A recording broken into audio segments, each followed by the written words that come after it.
Hello friends, you are watching our YouTube channel Inspire with Shyam, Light in the Darkness Yourself, and this is your Shyam Patak. Friends, today we will learn some new important, useful and most common structures in English. These all structures have a specific purpose. These all structures definitely decorate your language. So without wasting time, let's we start our today's structure. मित्रांनो, आज आपण काही असे structures बघणार आहोत जे इंग्रजीत commonly use केल्या जातात. Most commonly useful structures, conversational structures are these. या अगोदर जर तुम्ही पाहिलं असेल तर आपण फ्रेजची संपूर्ण सिरीज बघितलेली आहे. फ्रेजवर आधारित 6 व्हिडिओज आम्ही बघितलेले आहे. आता आपण फ्रेज न बघता काही कॉमन स्ट्रक्चर बघणार आहोत. त्या स्ट्रक्चरमधले जे शब्द असतात हा एक समूह आहे आणि यामध्ये शब्दांचा शब्दशः अर्थ न घेता त्यामधून वेगळाच अर्थ प्रतीत होतो आणि आपल्या लँग्वेजला ते डेकोरेट करतात, आपल्या लँग्वेजला ते अट्रॅक्टिव्ह करतात. So let's we will start our today's topic.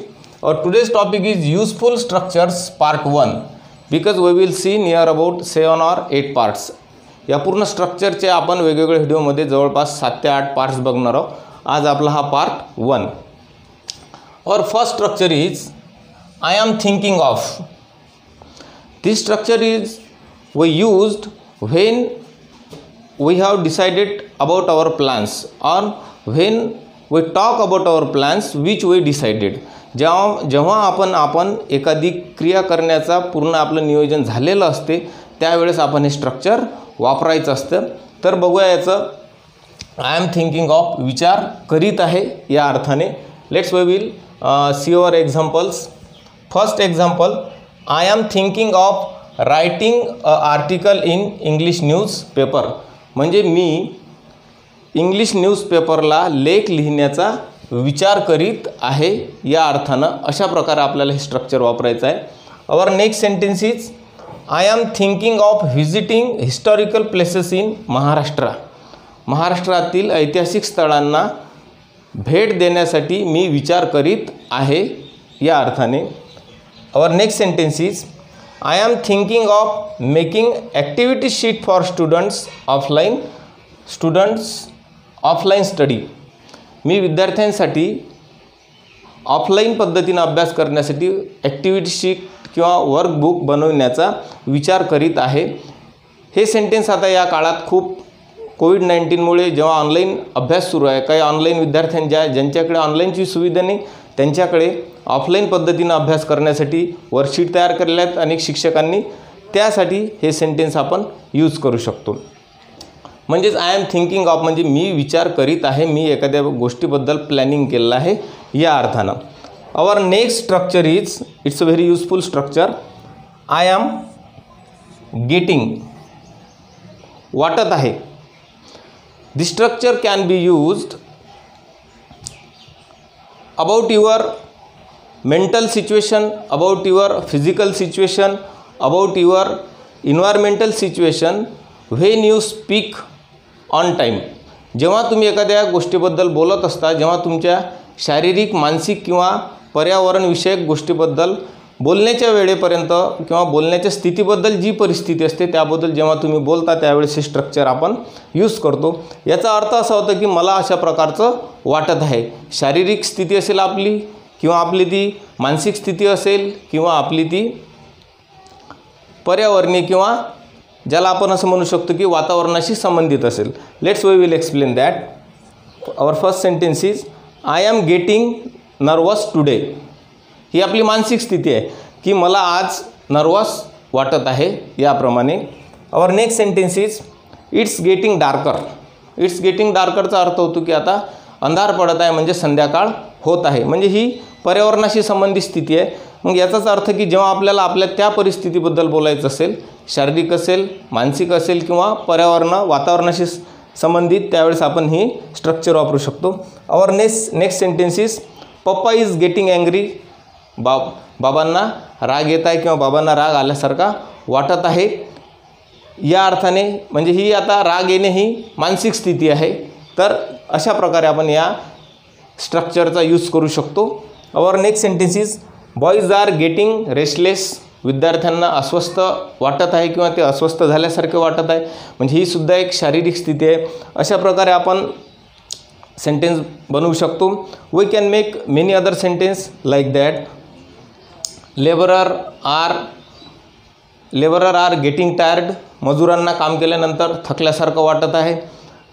Mother is getting worried. आईला काळजी वाटत आहे. It means that when you talk about your mental, physical or environmental situation on the time when you speak or what you experience when you in the time of your speaking. जेव्हा तुम्ही काय अनुभवता त्याबद्दल हे structure आपण वापरू शकतो. Both are very useful and common structures. Now our third structure is I am trying to. It means we can use this sentence when we have to say somebody that someone or you are attempting to accomplish something. म्हणजे जेव्हा तुम्ही एखादी घटना, एखादी कृती किंवा एखादं कार्य पूर्ण करण्याचा किंवा ते कार्य तडीस नेण्याचा विचार करीत आहे तेव्हा त्या अर्थानं तुम्ही हे स्ट्रक्चर वापरू शकता. जसे की for example, I am trying to start new business. मी माझा नवीन बिझनेस टाकण्याचा विचार करीत आहे किंवा प्रयत्न करीत आहे या अर्थानं. Our next sentence is Aaroh is trying to go abroad. Aaroh प्रयत्न करीत आहे काही कुठेतरी बाहेर जावं या अर्थाने. Our next sentence is Mahesh is trying to quit smoking. Mahesh त्याला जे व्यसन लागलेलं आहे स्मोकिंगचं ते क्विट म्हणजे त्यातून बाहेर पडण्याचा प्रयत्न करीत आहे या अर्थानं. Our next sentence is my grandfather is trying to speak English. माझे आजोबा इंग्रजी बोलण्याचा प्रयत्न करीत आहे. It means that you are trying to accomplish your work. You are attempting to accomplish something. म्हणजे जे काही तुम्ही ठरवलेलं आहे ते तुम्ही करण्याचा विचार करीत आहे या अर्थाने तुम्ही हे स्ट्रक्चर वापरू शकता. And our last structure is I feel like. I feel like means you want to do or you would like to do. So we can use this in example. For example, our first example is I feel like singing a romantic song. It means that I would like to sing a romantic song. या प्रकारे आपण ही रचना वापरू शकतो. मला romantic गीत म्हणणे किंवा romantic गीत गाणे आवडते या अर्थानं. Our next sentence is I don't feel like wedding with her. आता याचंच आपल्याला निगेटिव्ह बघायचं आहे. मला तिच्याशी लग्न करावंसं वाटत नाही किंवा आय वुड नॉट किंवा I won't like to wed with her या अर्थाने सुद्धा आपण वापरू शकतो. म्हणजे you want or you would like to do या अर्थाने हे स्ट्रक्चर आपल्याला वापरायचं आहे. Our next sentence is I feel like having a snack. Snack जेवण करतेवेळी मला स्नॅक घेणे आवडते किंवा I would like to have a snack. म्हणजे या अर्थानं आपण ते स्ट्रक्चर वापरू शकतो. स्ट्रक्चरमध्ये येणारे शब्द वेगळे जरी असले तरी जेव्हा तो समूह बनतो त्याचा शब्दशः अर्थ न घेता त्याचा एक वेगळा अर्थ तयार होत असतो. आणि इंग्रजीमध्ये असे स्ट्रक्चर्स खूप आहेत. हे स्ट्रक्चर जसे जसे आपण सराव करू, जसं जसं आपल्या वाचण्यात पुस्तकं येतील, ऐकण्यात येतील, टी व्हीवरील न्यूज किंवा आपण जितके काही प्रमाणात शिकण्याचा प्रयत्न करतो एक एक स्ट्रक्चरची आपल्याला ओळख होत जाईल. Now our last sentence is I feel like learning a German language किंवा I would like to learn a German language. या अर्थानं मला जर्मन भाषा शिकावी वाटत आहे किंवा मला ते शिकायची आहे या अर्थानं आपल्याला ते स्ट्रक्चर वापरता येते. So friends, in this way we saw all the structures. Now we will see how to use. हे काय करायचं आहे आता बघायचं आहे. व्याकरणदृष्ट्या जर आपण बघितलं तर 12 काळानुसार जे सहाय्यकारी क्रियापद किंवा V1 V2 असतात ह्यांची रचना मात्र आपल्याला आवश्यक असते. या सर्व यातून तुम्हाला समजलं पाहिजे की कोण्या काळातील वाक्य आहे. आणि प्रत्येक स्ट्रक्चरच्या वेळीस जे व्हर्ब आहे त्यांचं स्वरूप बदलत आहे. जसे की बघा, आय एम थिंकिंग ऑफ नंतर जे स्ट्रक्चर आलेले आहेत त्या सर्व याला आपण जर बघितलं तर जे क्रियापद आहे त्याला INGचं रूप घेतलेलं आहे. बघा, I am thinking of writing या ठिकाणी. नंतर I am thinking of visiting, I am thinking of making.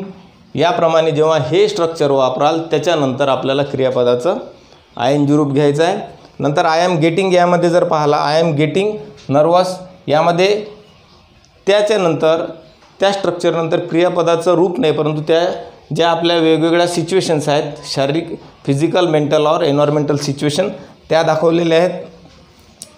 तिसऱ्यामध्ये I am trying टूमध्ये प्रयत्न करीत आहे यामध्ये I am trying to start म्हणजे टू आणि क्रियापदाचं फर्स्ट रूप घेतलेलं आहे.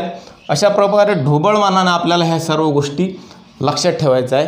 जास्त ग्रामरचा विचार न करता परंतु त्या रचनासुद्धा ग्रामरनुसार लक्षात आपल्या असायला पाहिजे म्हणजे आपली ॲक्युरेसी वाढेल. स्पीकिंग करतेवेळी ग्रामरमध्ये चूक झाली तर चालेल परंतु जेव्हा आपण लिहितो किंवा स्पर्धा परीक्षा किंवा पेपरमध्ये लिहितो त्यावेळेस म्हटलं ॲक्युरेसीकडे लक्ष दिले जाते. या ठिकाणी सुद्धा I am trying to quit म्हणजे टू आणि क्रियापदाचं पहिलं रूप या ठिकाणी घेतलेलं आहे. नंतर ट्राईंग टू स्पीक यासुद्धा. नंतर जे आपली फोर्थ स्ट्रक्चर आहे यामध्ये आय फील लाईक नंतर सिंगिंग क्रियापदाला आय एन जी रूप घेतलेलं आहे. या ठिकाणी सुद्धा फील लाईक वेडिंग घेतलेलं आहे. नंतर हॅविंग आहे तिसऱ्या याच्यात आणि चौथ्या याच्यामध्ये आहे लर्निंग. अशा प्रकारे आपल्याला ह्या स्ट्रक्चर्स ध्यानात घ्यायचं आहे त्याचा सराव करायचा आहे. यानंतर अनेक उदाहरणं आपल्याला प्रत्येक याच्यावर करता येतात की जी क्रिया आपल्याला जी कृती करायची त्यानुसार हे सर्व स्ट्रक्चर्स आपल्याला तयार करता येतात आपल्याला वापरता येतात आणि आपल्या लँग्वेजला आपण अट्रॅक्टिव्ह बनवू शकतो. So friends in this way we saw all these 4 structures. Don't forget to see new video about part 2 useful structures part 2. So meet me in next video. Thanks for watching this video. Thank you.